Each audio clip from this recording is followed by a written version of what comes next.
Bomb-sniffing, drug-finding dogs and a puppy in training took center stage at the Homeland Security Committee's hearing today.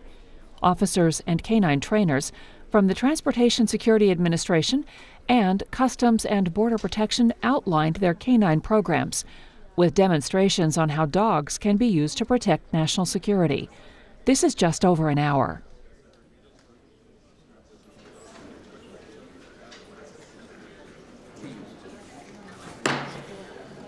Good morning. This hearing will come to order. I'm really looking forward to this hearing. This is something that's been really a couple of years in the planning from my standpoint, because I've always been intrigued by the capabilities of canine units, and I love dogs, particularly little puppies like Jerry.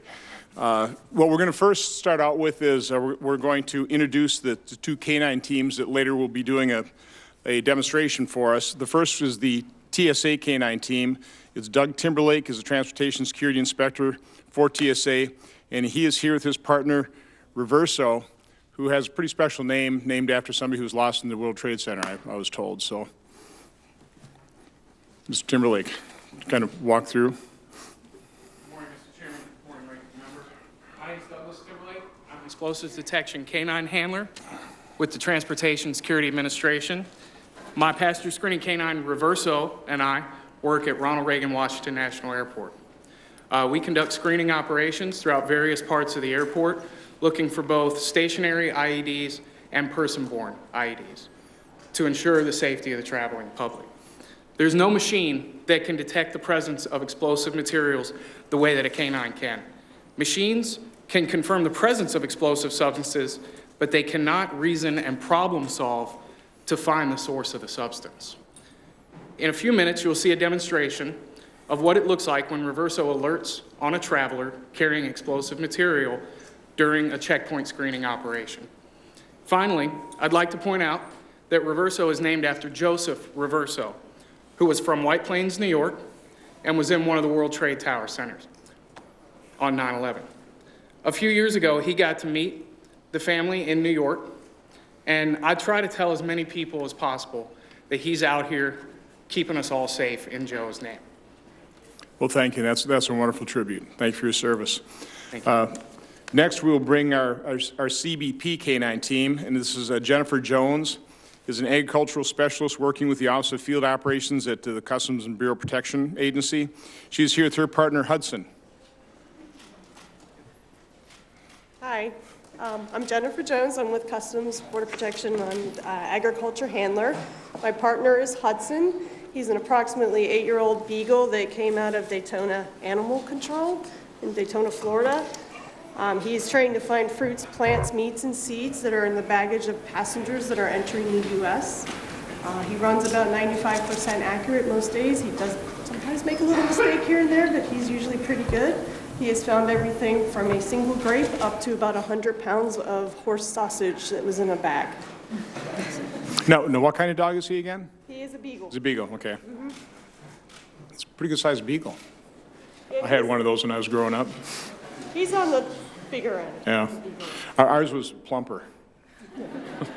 They can get fat. He walks a lot. Well, thank you. Next, we have Patrick Dowling. And Patrick is a Customs and Border Protection Officer and instructor. He is here with his partner, Nikki. Morning. As he said, my name is Patrick Dowling. This is Nikki. He's a Belgian Malinois. He's 3 years old. He's trained to find currency, and that's U.S. currency, and firearms. I currently work at the Dulles International Airport. We focus most of our efforts on the outbound side of detection for enforcement for currency. Some of the significant things that he has done outbound finding currency is we intercept folks traveling out of the country, and a lot of times they do make an initial report, and once they go by the dog, we find out a lot of times that those reports aren't accurate. So we have to send them back, and he's in the $1 Million Club about 3 times over now, so he's found about $3 million in 2 years. Well, thank you, Mr. Dowling. Thank you. And again, we're looking forward to the demonstration, which we will have when we have we got another member showing up, and I do want to have the senator see that. Unfortunately, it's been a pretty busy day for different hearings and important hearings, so we don't have quite as many people as I'd hope, but we'll convey the experience to everybody else. I would ask for unanimous consent that my written opening statement be entered in the record. And as I was saying before, this is a hearing that I've been wanting to hold for really a couple of years. As we have held hearings on airport security and border security, I've been intrigued by the capabilities and the cost evaluation of using canine units, because I know they're very effective. And then I was fortunate to be hosted by Senator Pat Toomey at the University of Pennsylvania and the training center there, and we'll have Dr. Otto talk about that in greater depth. But unbelievable in terms of the demonstration that we were shown at the University of Pennsylvania, and so I'm so pleased that Dr. Otto is here. But when we take a look at airport security, I think that's, as we talked to Secretary Jay Johnson, always on his mind is the threat in terms of airlines and airline safety. I really do believe canine units can be one of those layers, and a very effective layer in keeping this nation and keeping our air traffic safe as well. So again, I'm really looking forward to this hearing, looking forward to the testimony. I want to thank the witnesses for coming and for your thoughtful testimony. And with that, I'll turn it over to Senator Carper. Thanks, Mr. Chairman. Thanks for bringing us all together. I think most of us in the room probably had a dog or two in our lives, and the chairman mentioned that he once had a beagle, a plump beagle, I think he said. And reminds me of when I was a little boy, 5, 6, 7 years old, we had, and actually up until I was about 12 or 13, we had Jack and Jill, a husband and wife team of beagles, and they were great rabbit dogs. Boy, they chased a lot of rabbits. They were not plump, and they were in great shape. But it's sort of like reminds me of some of the joy we had with all of them, using their noses to find not currency, not weapons, but to look for rabbits and to find a bunch of them as well. I just want to say during multiple visits I've been fortunate to take down to our southern borders and up to our northern borders. I've always been impressed by the use of many force multipliers that help our border security officers maximize their effectiveness. And oftentimes these force multipliers are high-tech. They are drones. They are fixed-wing aircraft. They are helicopters. They are aerostats. They are night vision cameras, surveillance cameras, motion detectors, you name it. But also, sometimes we find out that our officers get critical help from some low-tech friends. And think of the horses that guide the Border Patrol. I'm sure you remember that visit down on the Texas border with Mexico. Border agents trying to make their way through dense brush on horseback, and fortunately, because the horse is able to do a much better job. And then we find that there are those gifted dogs, some of whom we're going to meet today, who can help find things and threats that are invisible to us as human beings. As we will hear and perhaps even see, and as we'll see I think later in the hearing, some of our specially trained dogs, how they can detect people or things that humans and machines just miss. And canines are already at work, as we know, across a number of DHS programs. For instance, DHS dogs uses dogs to check for explosives within our airports and trains like the one I took today. We also see dogs hard at work between our ports of entry, where they attempt to detect illegal entry of people and of goods. We know that the special abilities of these animals have already contributed to our homeland security. For example, canine teams are credited with helping CBP seize more than 4,500 pounds of heroin last fiscal year. That same year, dogs helped to track thousands of migrants along the southwest border of our country and discovered 83 people hiding in vehicles crossing through ports of entry.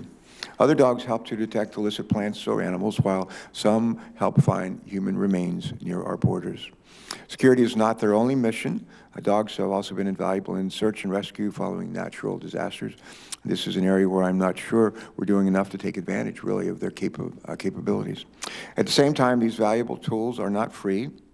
Dogs with the proper abilities and temperament to conduct searches are expensive to buy, and even more expensive to train and to deploy effectively, and we'll hear about that today.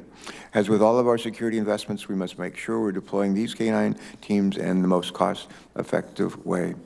Today we're going to hear about some of the open questions regarding canine teams. I think in particular GAO has taken a hard look at TSA's canine program, raised some questions about how and where they are trained and deployed. And while TSA has successfully addressed some of GAO's earlier concern, I understand that some other questions remain, and maybe we'll have a chance to hear those today. Well, I look forward to hearing from both agencies about the current status of your canine programs and the plans for the future. We also need to drill down on what these canines can and cannot accomplish and what information is needed to make sure we are making the right investments in these force multipliers. This is going to be an interesting hearing. We look forward to it. Thank you all for joining us. Thank you, Senator Carper. I don't know about your beagles, but my beagle did not realize he was a dog. He was just a younger brother. Actually sat up in a chair. So, anyway. Well, I thought one of these dogs was going to try to get in that chair over there and look for a mic, reach the mic, but it didn't happen. So it is the tradition of this committee to swear in witnesses, so if you'll all rise and raise your right hand.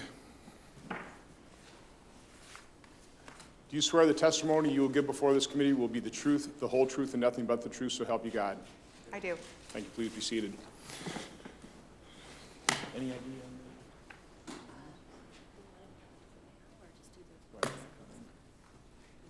Okay. Well, let's start with the testimony. We're hoping for at least one or two additional members to come before we do the demonstration, but if they don't, I also want to make sure we get the dogs before they get restless. But we may interrupt in between witnesses. But our first witness is Kimberly Hutchinson. Ms. Hutchinson is the Deputy Assistant Administrator for the Office of Training and Development of the Transportation Security Administration, the TSA. In her capacity, she oversees TSA's technical and leadership training, workforce development, and engagement programs. Ms. Hutchinson. Thank you, sir. Chairman Johnson, Ranking Member Carper, and members of the committee, thank you for the opportunity to testify regarding TSA's canine training program. TSA procures, trains, and deploys both TSA-led and state and local law enforcement-led canine teams to secure our nation's transportation systems. Congress has recognized the value of TSA's caning program through its continued support and funding. It is currently the largest explosives detection canine program in DHS and the second largest in federal government, with 997 funded canine teams currently stationed at more than 100 of our nation's airports, mass transit, and cargo environments. The success of TSA's canine program is a prime example of federal, state, and local government entities working together. Given the security value of explosive detection canines, TSA must ensure a reliable and adequate supply of canines. TSA procures canines primarily through an interagency agreement with the Department of Defense, which supplies TSA with approximately 230 canines each year. TSA partners with DoD during the canine selection and evaluation process on both stateside vendors and overseas buying trips, ensuring TSA's needs are met. In addition to procuring canines through DoD, TSA is exploring procurement of both trained and untrained canines from qualified private sector businesses. TSA's goal is to procure an additional 20 trained passenger screening canines and 20 untrained canines suitable for passenger screening in fiscal year 2016 through this new procurement initiative. Once TSA procures a canine, the agency pairs it with a federal, state, or local handler to be trained to operate in the aviation, multimodal, maritime, mass transit, or cargo environments. The majority of canine teams working in the aviation environment are comprised of a canine and a state or local law enforcement officer. For these teams, TSA provides and trains the dog, trains the handler, provides training aids and explosive storage magazines, and conducts annual on-site evaluations of these canines. TSA partially reimburses each participating agency for operational costs associated with maintaining the teams, and in return, the law enforcement agencies agree to use their canines in their assigned environment for at least 80% of the handler's duty time. In addition to state and local law enforcement-led teams, TSA inspectors lead 322 canine teams, including all of our passenger screening canine teams, which are specifically trained to detect explosive odor on passengers in the checkpoint environment, in addition to their conventional explosives detection role. TSA and state and local law enforcement handlers travel across the country to TSA's Canine Training Center, located on Lackland Air Force Base down in San Antonio, Texas, to be paired with the canine and complete training. The canine teams learn explosive detection in a very intense training environment, and teams are trained to detect a variety of explosives based on intelligent data and emerging threats. In fact, tomorrow, TSA will hold a ribbon-cutting ceremony for a new 25,000 square foot facility at the training center with 7 new classrooms, a 100-seat auditorium, and administrative space. Approximately 30 days after graduating from the training program and returning to its duty station, each canine team undergoes an assessment to ensure operational proficiency in that environment. Upon successful completion of the assessment, canine teams are then evaluated on an annual basis under the most stringent of applicable certification standards.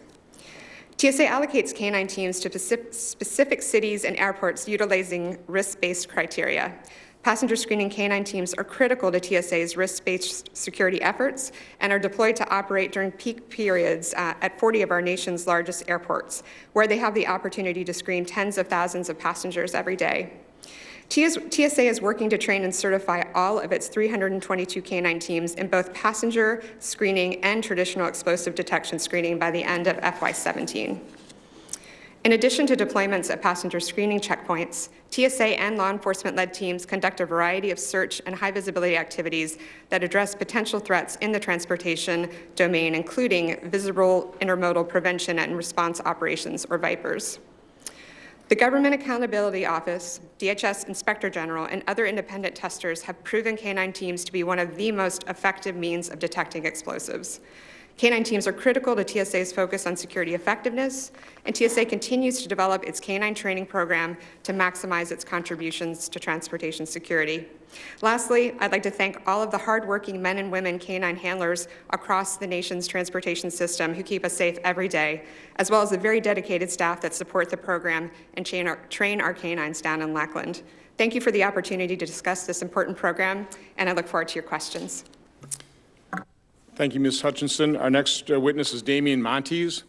Mr. Montes is the director of the Canine Program at U.S. Customs and Border Protection, the CBP. Mr. Montes started his career in the United States Marine Corps. Subsequently, he graduated from the Department of Defense Military Working Dog Handler course and joined CBP. He is a former handler. Mr. Montes. Good morning, Chairman Johnson and Ranking Member Carper. Thank you for the opportunity to appear today and talk about the U.S. Customs and Border Protection Canine Training Program.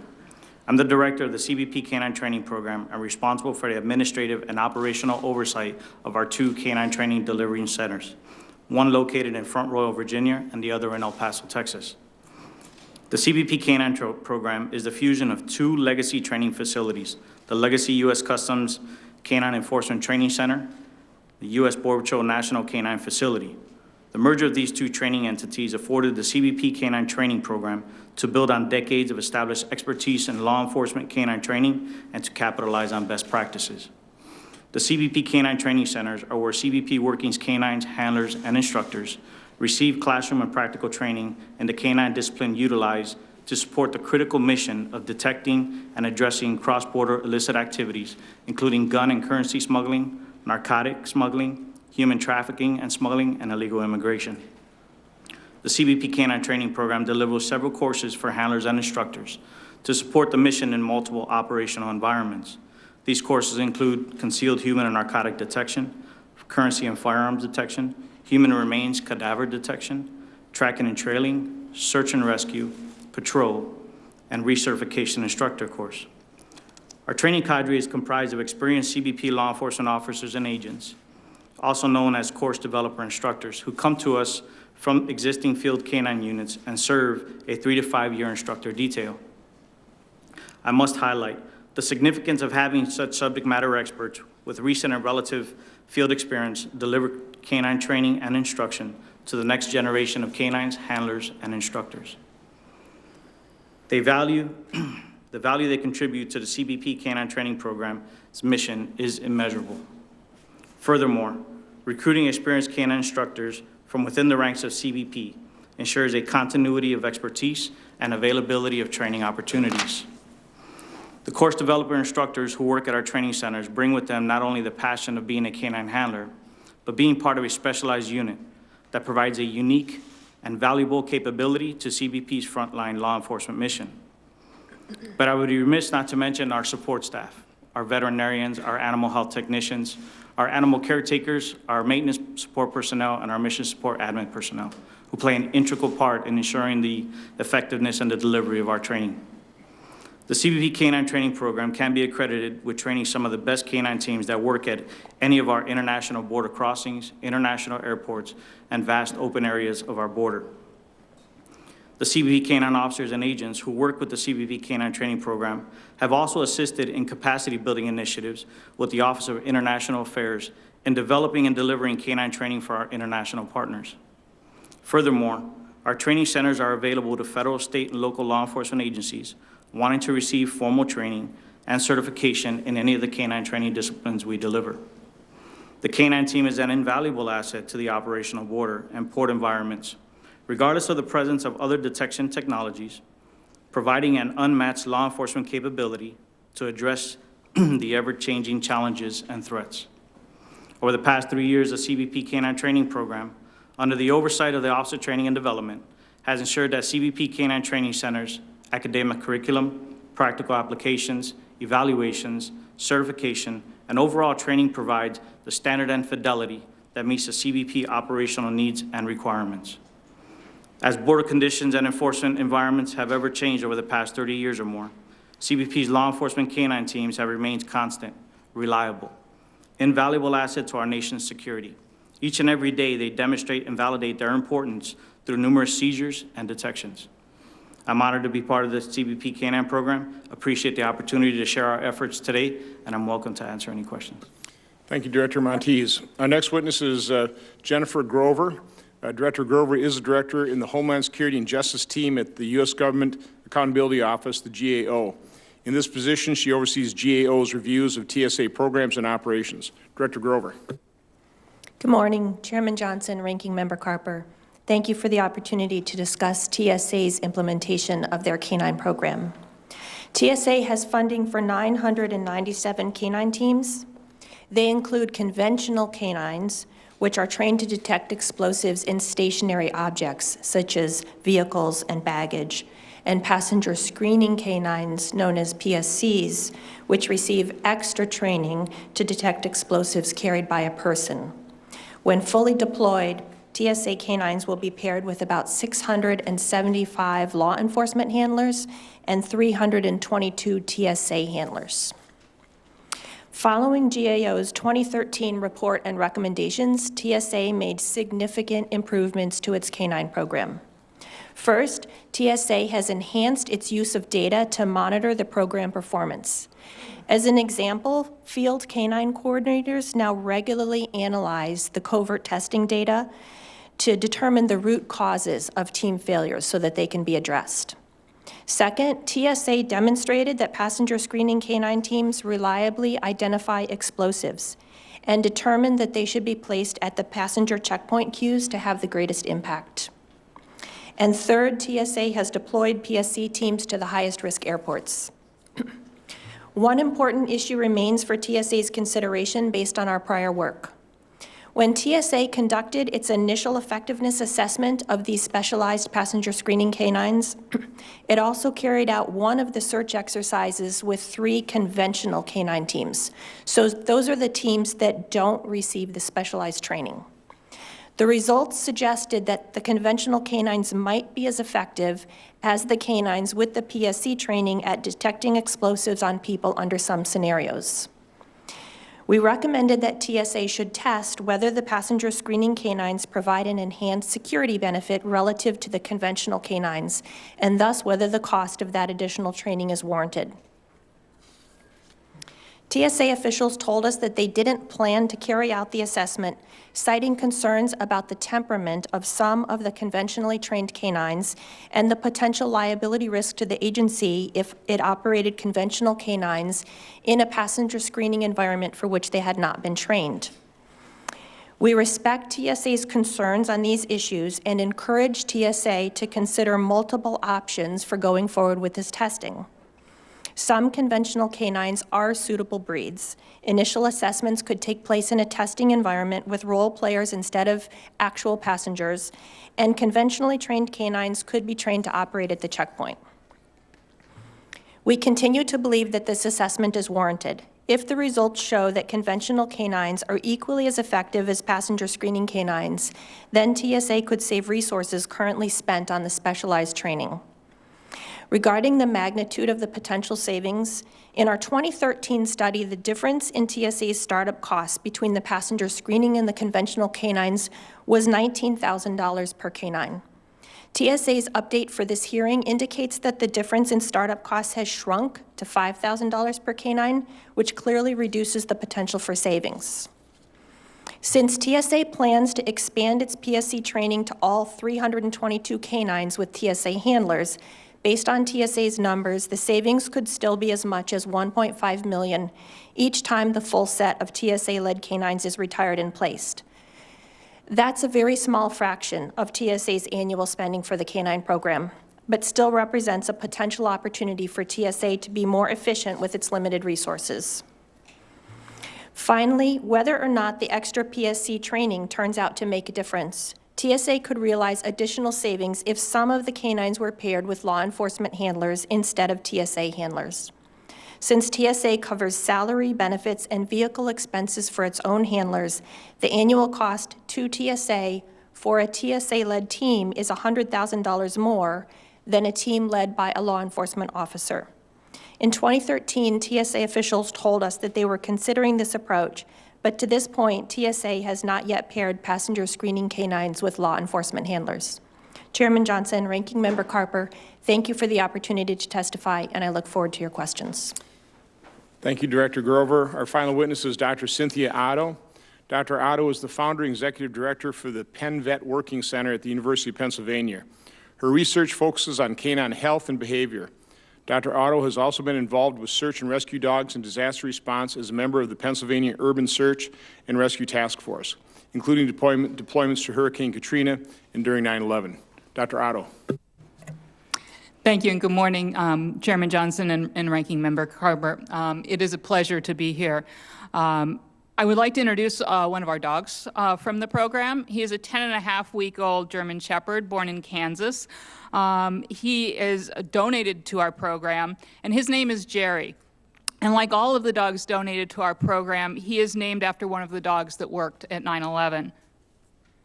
He is being handled by one of our veterinary students from Penn Vet, Megan Ramos. You'll be able to meet him after the hearing and learn more about his future career. The Penn Vet Working Dog Center is a not-for-profit research and development center for detection dogs. Our program was developed based on our experience with a wide variety of organizations, including DOD, ATF, FEMA, CBP, TSA, police canine departments, the Seeing Eye, Puppies Behind Bars, and even pet dog training. Our scope of work focuses on the genetic, environmental, behavioral, and physical characteristics that lead to successful detection performance. Since dogs enter our program at 8 weeks of age, our unique emphasis includes the impact of early development in enhancing the career success of these dogs.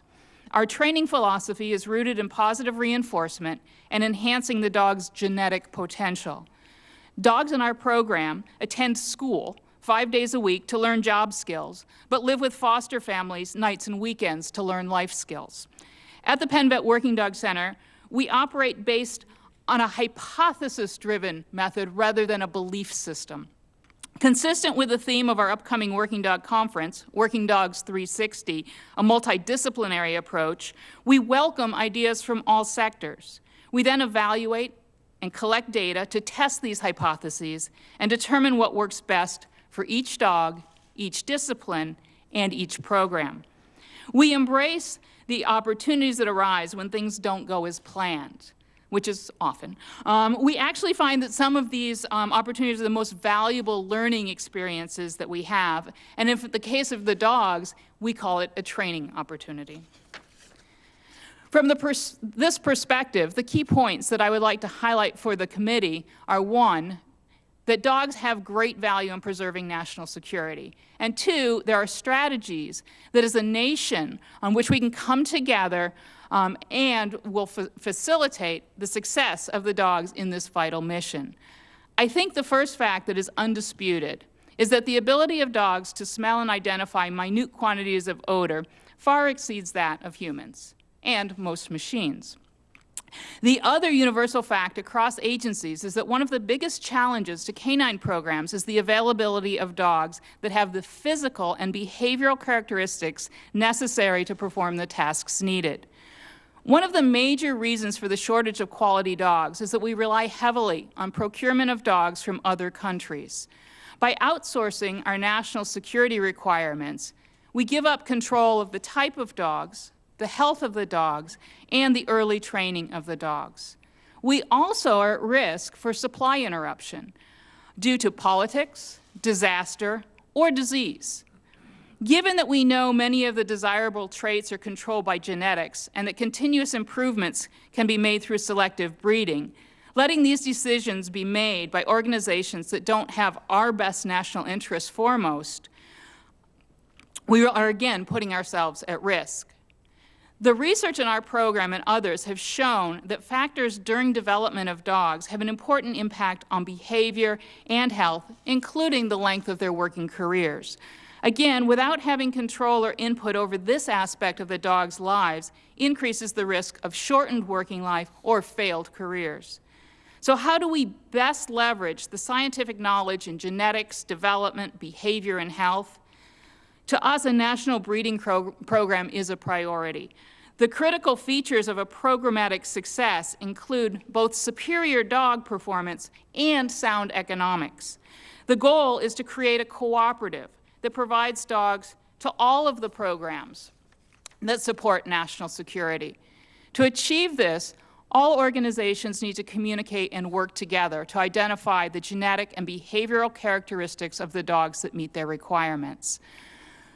So we feel that this would represent a center of excellence, which is classic in the Homeland Security. So I'd like to thank you for your attention and welcome any questions. Well, thank you, Dr. Otto. We are expecting 3 more members. They're saying within 5 minutes, but that's Senate time.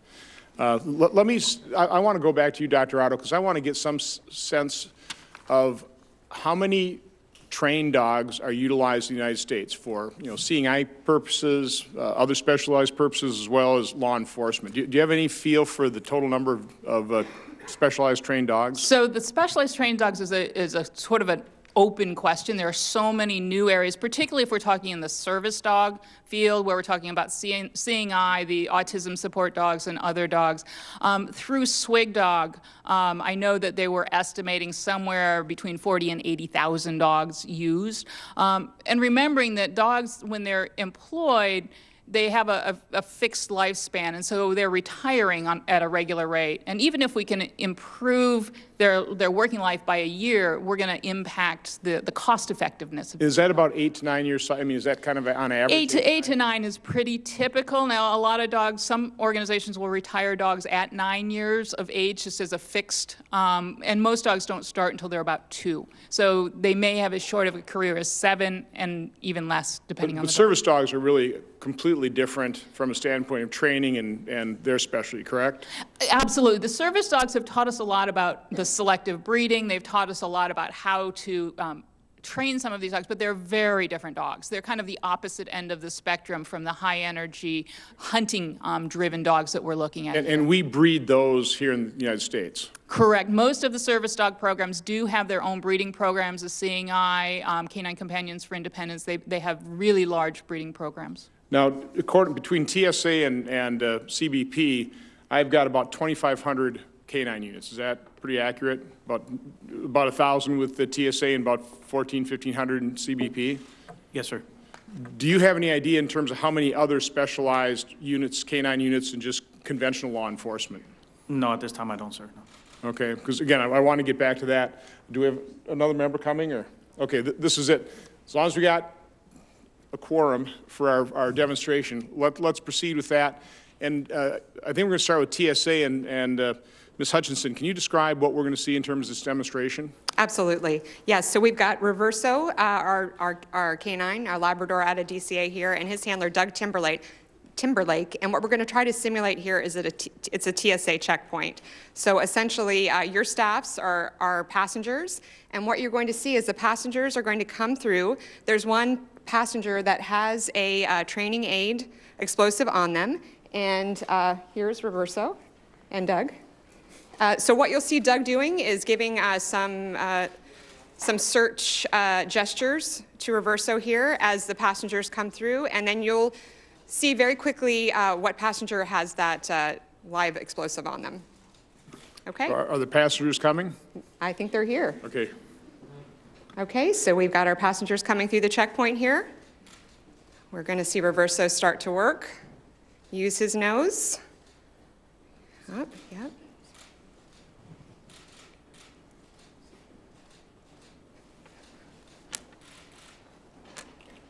And there you go. So if you notice, he locked in on the passenger with the briefcase very quickly, and then he was immediately rewarded with his tennis ball, which is his reward of choice. And the briefcase had what in it? It had an explosive. Okay. How many times was that wrapped? It's safe. Yeah. No, I mean, I'll move into that in other questions, because that's what amazed me in University of Pennsylvania is how it's just almost impossible to wrap these things enough. It is impossible. Okay, our next one, Director Monteith, can you kind of describe what we're going to be seeing in this next demonstration? Yes, this is Ms. Jones and her canine Hudson. So Ms. Hudson canine Hudson is trained to find 5 different types of items.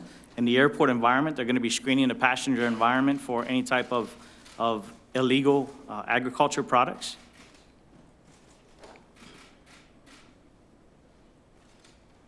And you've planted some illegal agricultural projects in the hearing room somewhere. Yes, we did. Yes, we did. No, I'm a rule follower. Now, so she responded. She sat down. So she's located it. Yeah, if you look right over the edge so you can see it. And then what they have is an apple. Looks harmless enough. Right, right. So that was an agricultural product, then we have another demonstration of a different type of... Yes, we do. We have the Currency Firearms dog coming in. This is Mr. Downey and his canine Nikki. As well, we'll have some of your staffers. They'll have a training aid planted on them, Currency. And as soon as they come in, he'll be able to screen them and identify which one is the one that's carrying the Currency, the training aid.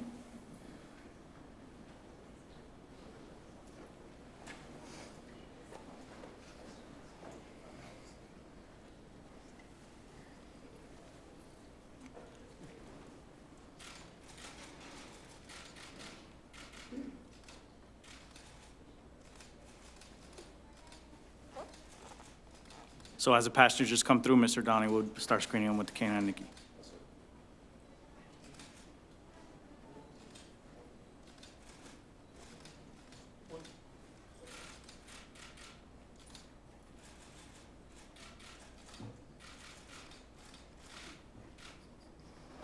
And so once he identifies that there's something there that shouldn't be there, i.e. the contraband, he's going to go ahead and respond.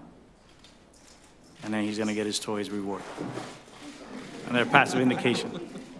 And so what he gave him right now was a PVC pipe. Absolutely. Guess whatever works. Yeah. Well, thank you. Thank you very much. I would have thought we'd respond to that blue suit, but that shows how well trained they are. Well, again, thank you. I will say, as impressive as that demonstration is, going to the University of Pennsylvania, seeing them really on the job, it's dramatically more impressive. I mean, what they're able to do. So let's pick up where we left off. Thanks, Senator. Because I want to get back to, actually supplying the chain and how many dogs we really would like to have and how many we could really employ. So again, we're talking about within TSA and CBP about 2,500 canine units now. How many would you like to have? I mean, is that kind of adequate for the task, or could we utilize a lot more? Let's start with you, Director Monteith. So I'll start with the question. So that would be an operational requirement to determine both components based on their needs of the service, to identify what would be their optimal number. as far as what would assist their multi-layer approach as far as enforcement operations. On our side of the fence, as far as the training operations, our requirement is to be able to develop the capacity and capability to deliver those dogs once those demands, needs, and requirements are addressed. But do you get a sense in working with the other folks in your agency that there's a greater demand? I mean, is there always demand for what you're trying to do? Or again, there may not be a demand because we just don't have the budget for it. So the current demand as it stands right now, you have the operational floors for the Officer Border Patrol, which is 1,113, and as well as for the Officer Field Operations, which currently right now is I'll tell you right now, 481. And so those numbers are still vacancies in the field that we're still trying to go ahead and backfill those positions. So we haven't reached that floor yet. So it would pretty much determine on the component to determine how much higher they would want to go after all those positions are filled. So you're saying you're 481 short right now? No, sir. Those are the positions. Oh, okay. How many short are you? So 25 positions right now for the Officer Field Operations and 300 for the Officer Border Patrol. So we're pretty good shortage. Ms. Hutchinson, do you have a sense in terms of TSA, in terms of what the, if you could have everything you'd want to provide the security that we're really looking for in this country, what's your sense? I think that's sort of the million-dollar question. I think today we have 997 teams throughout the nation. So what we've been doing within that group of teams that are currently funded is figuring out how we can really maximize them. So as you saw, that PSC capability, we just rolled that out in 2011, so 5 years ago, which is fairly recent for this new CONUPS. So what we're sort of learning over time is how to best utilize their time screening passengers, so really deploying them at those peak periods. So we're really trying to maximize with what we have. I think moving forward, I certainly see we would have more canines as part of the security. But of the 997, it looks like about only 300 are doing passenger screening, and others are deployed with other local law enforcement agencies. What are they doing? Also transportation, so they're doing trains and bus stations, and is it all transportation related? That's right. They service all the modes. So you would see them, potentially on Amtrak or, on buses, transit. Yes, so they're covering everything. And many of them are also deployed in aviation. But to your question earlier, sort of about the supply, we lose about 13% of our dogs a year, so about 150 either retire for aging out or physical things. So we need to buy about 230 a year just to sustain the current operations. And we have found a good supply, if you will, of the dogs that we need. But however, we are going through this process of trying to procure more dogs domestically. So if we did have a surge, we'd be able to buy maybe quicker and bring on dogs into the program more quickly. Now, the ones that aren't used for passenger screening in airports, those are being handled by local law enforcement officials then? So you're supplying the local That's agencies. Correct. We train the dogs and the handlers. We work in partnership with them today, yeah. So many of the, if we have an unattended bag as an example, we would call law enforcement for resolving that. So Dr. Otto, we obviously breed a lot of dogs in this country. And I mean, what's the secret sauce in terms of the European breeders that we are only going there? I mean, what's preventing us from breeding them here in the United States? I think it's tradition, and I think it's also why dogs are being bred in this country. In Eastern Europe, which is the major source of most of our working dogs, they have a long history of breeding dogs for work, whether it's specifically for work or even competitions that are work-related. In this country, we tend to breed dogs for pets and for show, and those are not the same kinds of dogs that we need for this kind of work. So in order to breed dogs in this country for this kind of work, we really have to look at what are we selecting. A lot of our Labradors are coming from hunting lines, so that's at least a domestic resource, but even so, they're breeding for different reasons, and so we're lucky when we get some of these dogs that are very successful, but we need to think about what are our goals physically, behaviorally, that support the tasks that these dogs are doing.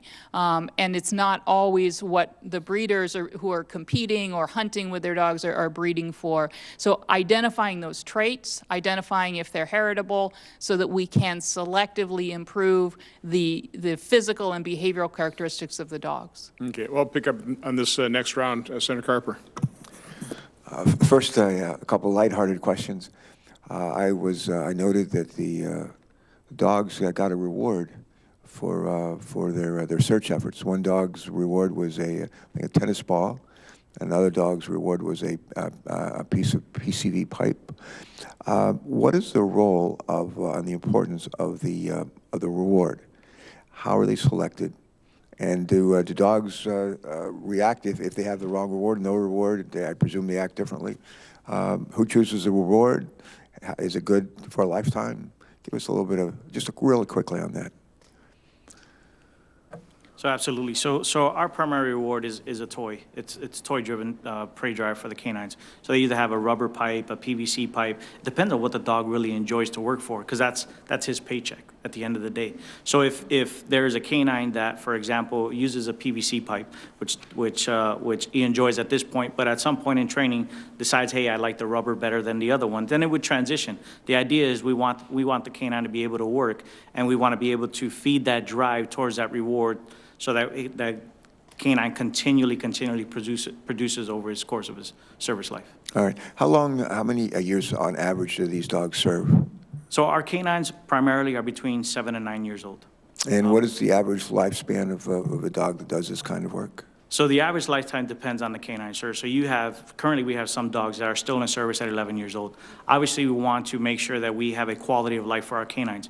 We make high demands from our canines in the field. So we want to make sure we have a process in place to retire them at a suitable age so they have a quality retired life after. Mm-hmm. So their lifetime really depends on the individual canine, sir.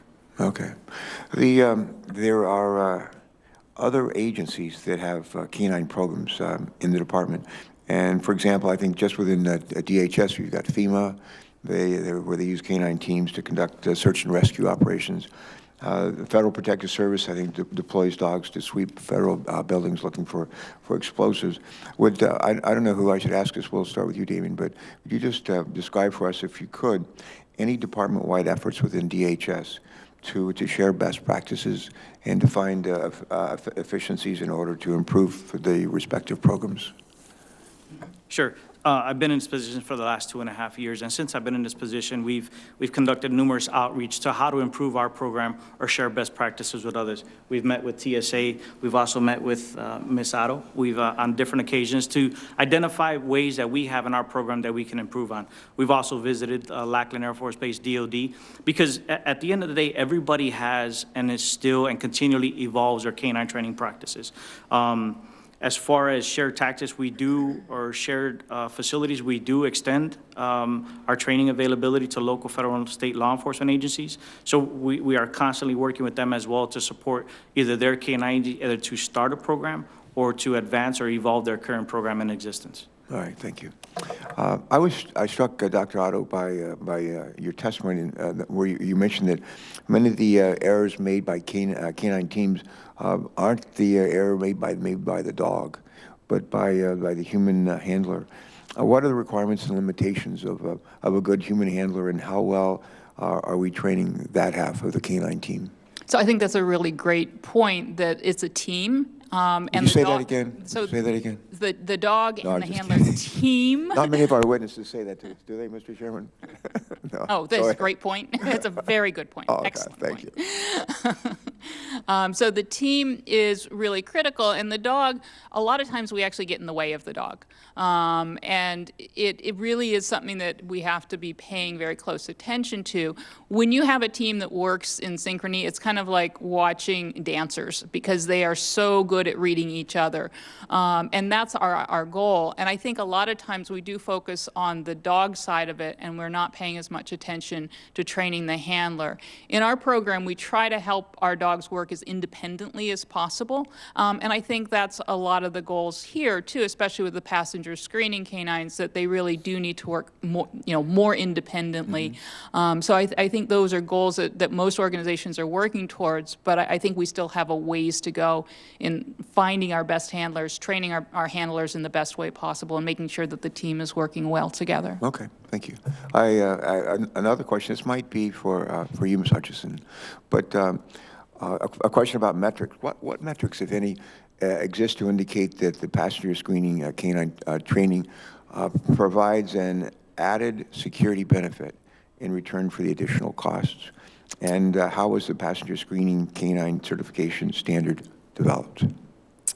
So we've been developing sort of the standard in the last 5 years, and really it's a training and certification standard. So in terms of metrics, the reason we know that these dogs are highly effective is very high evaluation rate on an annual basis by a third-party.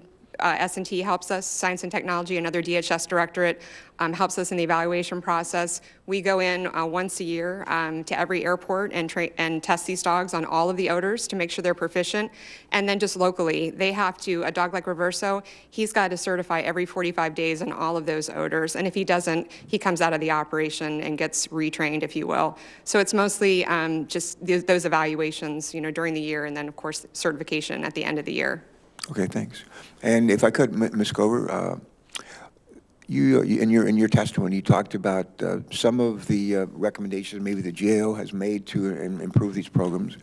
Would you just mention again, I think you did, but maybe a recommendation or two that has not been fully implemented, has not been accepted, and let's just talk about that for a minute. Sure. TSA has done a terrific job addressing the vast majority of our recommendations. And we completely agree that robust data exists to show that the passenger screening canines are effective at detecting explosives. There's a range. The data show that there are some airports and some teams that don't do as well as others.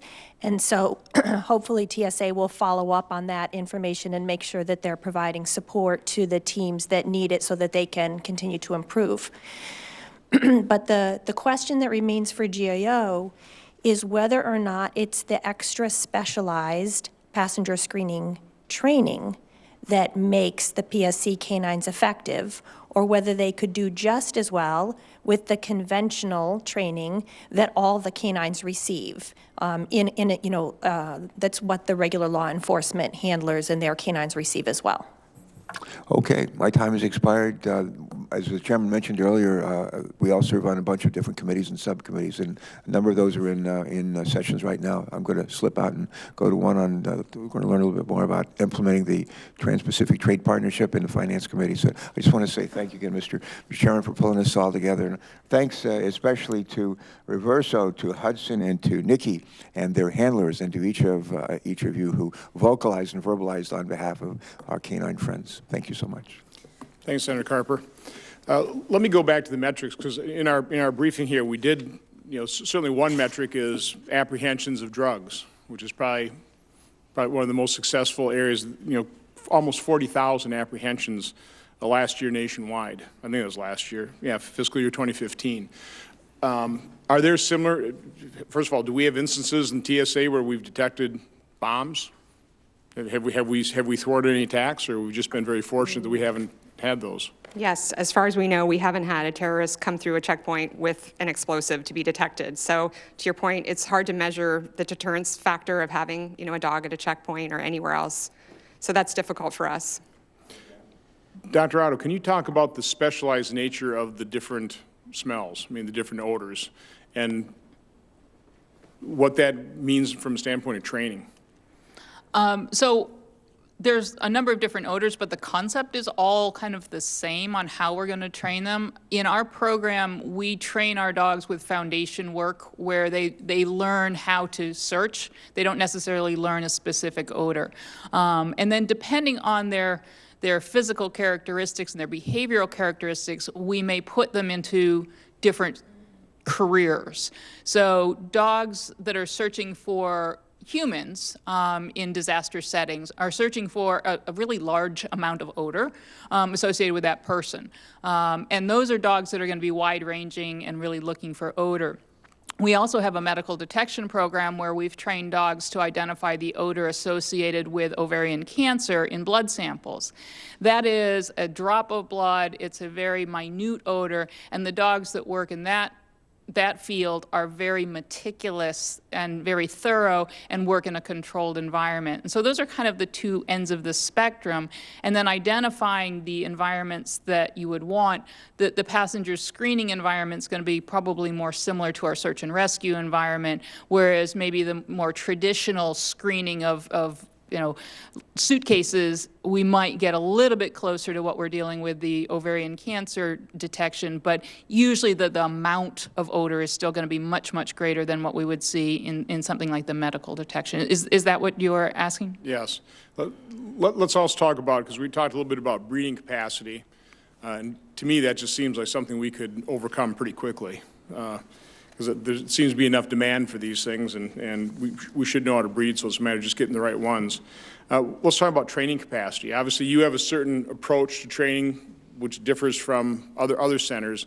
Do we have a capacity shortage from a standpoint of training, and then ongoing training too? I'd like you to speak to you talked about a team, and how important it is that these dogs are trained and the handlers actually conduct that training on an ongoing basis, correct? Well, I can talk about the ongoing training that's necessary based on what SWGDOG has recommended as national guidelines and what NIST and the OSAC and the Committee on Dogs and Sensors recommends for ongoing training of 16 hours a month of ongoing training for the canine handler teams. But most of what we're doing, we're not really working with those graduate dogs. So I think I probably would defer to CBP or TSA to address some of those issues. Okay, please. So I'm sorry, sir, can you please repeat the question? Really just talking about the ongoing training for the dogs, how the handlers, it's responsibility. That's certainly what I heard from University of Pennsylvania is, this isn't something you train a dog for a couple weeks or a couple months and then they're trained. You've got to continually update that on a continuous basis. So can you just kind of speak to that? Absolutely. So we all know ground zero is at the training centers. Our canines come in and they go anywhere from a 14-week course to a 12-week to a 10-week course, 7 or 5, depending on the variances of we're going to train our handlers. We talk about the team. So the canine itself, it's very important when we start the canine training with the canine that we determine what capacity that dog is going to be working in the field. And that's based on our initial prior selection test. Now, let me see, are those dogs pre-trained already, and then you're just specifically training them for something, or are you doing the entire training yourself? We do the entire training ourselves. What we want to do is we want to identify the canine based on its innate drives and capabilities, because all of our operational environments are very different. So depending on the operational environment, we want to be able to pair that dog in a training center to the operational request. So i.e., for example, if you have a small border environment in Naho, Arizona, or you have a large border environment in San Ysidro, Arizona, we want to make sure that we pair that dog in that environment so to have a successful working life. And that comes with the training that we develop at the training centers, the pairing with that handler coming from that environment, and essentially setting that dog up for success in the field. That's where it starts at the training center, and then of course you have the continuing training that goes on with our subject matter experts, our instructors in the field. So it's more of a lateral handoff which progresses that canine throughout its career. Ms. Hudson, do you have anything to add to that? So it's slightly maybe different on the TSA side of the house. So our canines, the explosive detection canines, which is all of our teams, are trained in a basic 15-week course. The passenger screening canines have an additional 10 weeks because it's a very different search capability. As you saw, it's not a static bag. It's somebody who's moving, and it's a person. So they have to see that person as a search possibility. And then after we basically imprint all of our dogs on the odors, we pair that dog with the handler for 10 to 12 weeks to, figure out how to search people. One of the things we're trying to do on the training side is to be more efficient and sort of looking at the science with our science and technology and training on sort of families of odors, because it does take a long time to train these dogs because it's such a high stakes business. So how can we look at sort of, rather than imprinting odor by odor, looking at families of odors? So we are trying to compress those timelines to be able to deploy the dogs faster, but it's a hard job. We have to train to that job. Director Grover, you're talking about team failures. Can you just describe that in greater detail, what you're talking about there? Is this, as GAO is going, well, you just describe what you're talking about? Well, it would just be an opportunity, it would be a circumstance when a canine team missed an explosive aid during either the annual certification or as part of TSA's cycle assessments, where they are really paying great attention to all of the PSC teams to ensure that they're performing well and enhancing their performance. So the last data that GAO reviewed on this did show significant variation between the teams at the top performing airports and the lower performing airports, and that could be just because some teams had a bad day or two at the time of the testing, or it could be a longer-term issue. The details of the failure rates are SSI, so we can share them with your staff, but not in a public environment. And TSA does have the data so that they can follow up on that.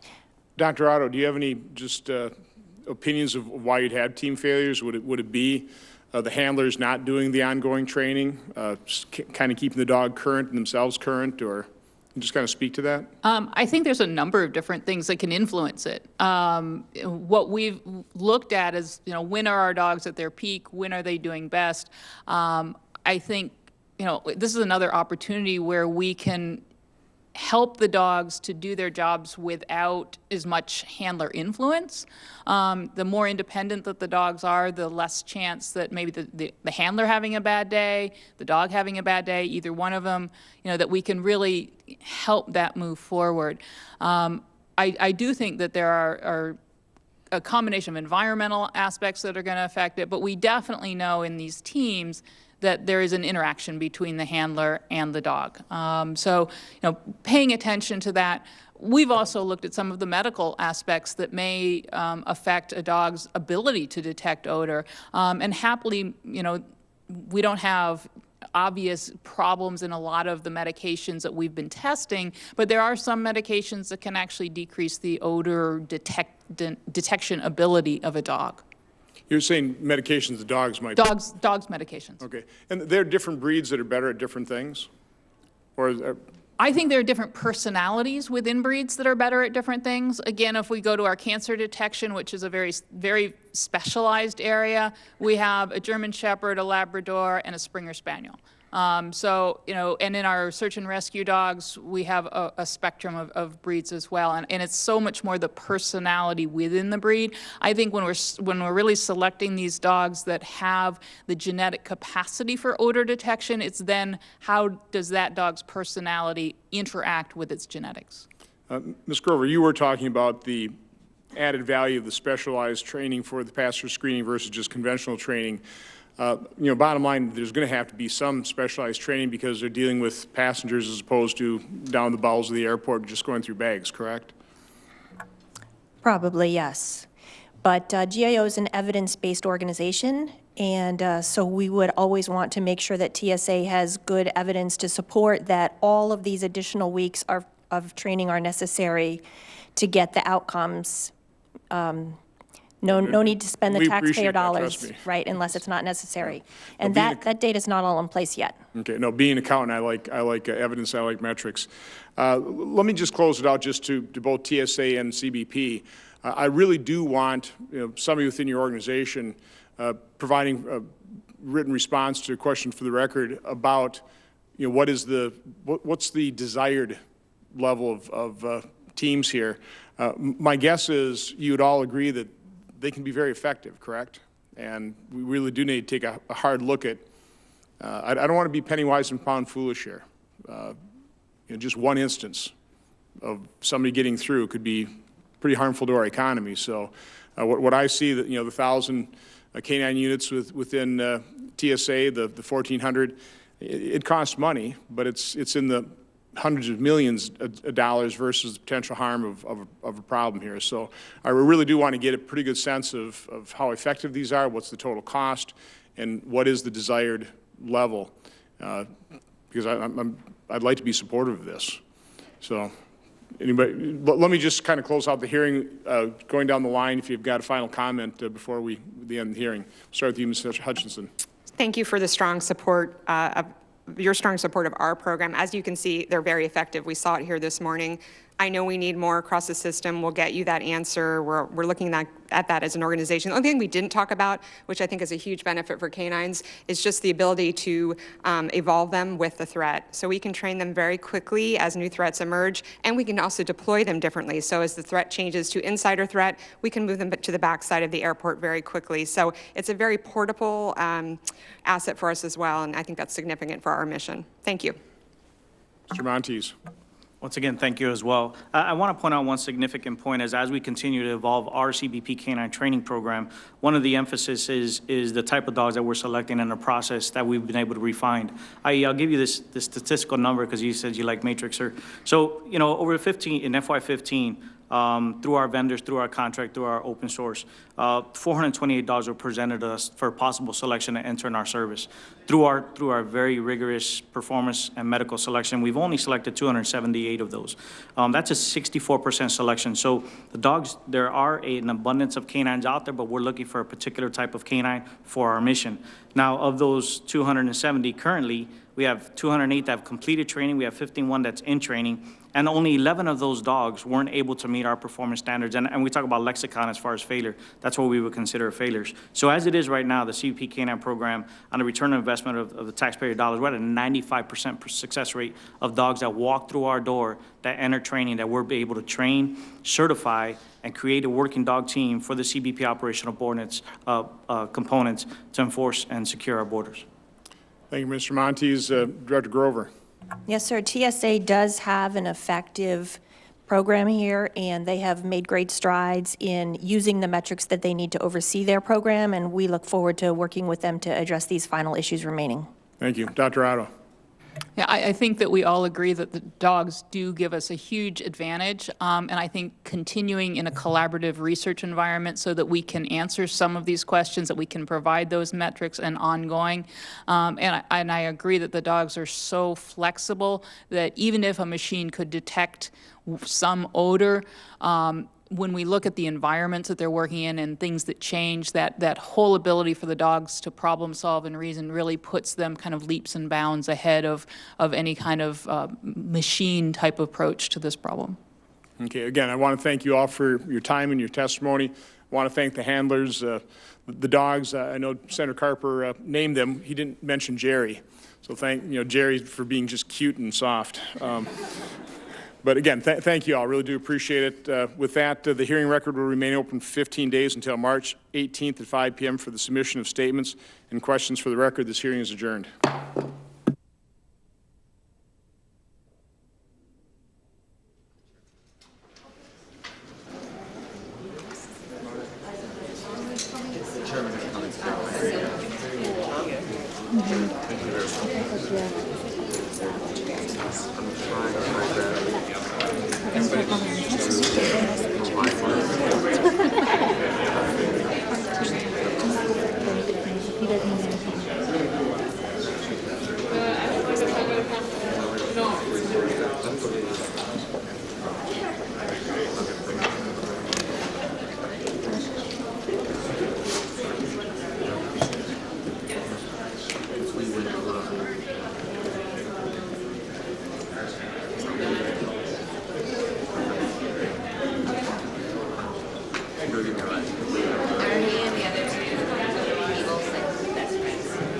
They all live together? Yeah. Oh, you're outside?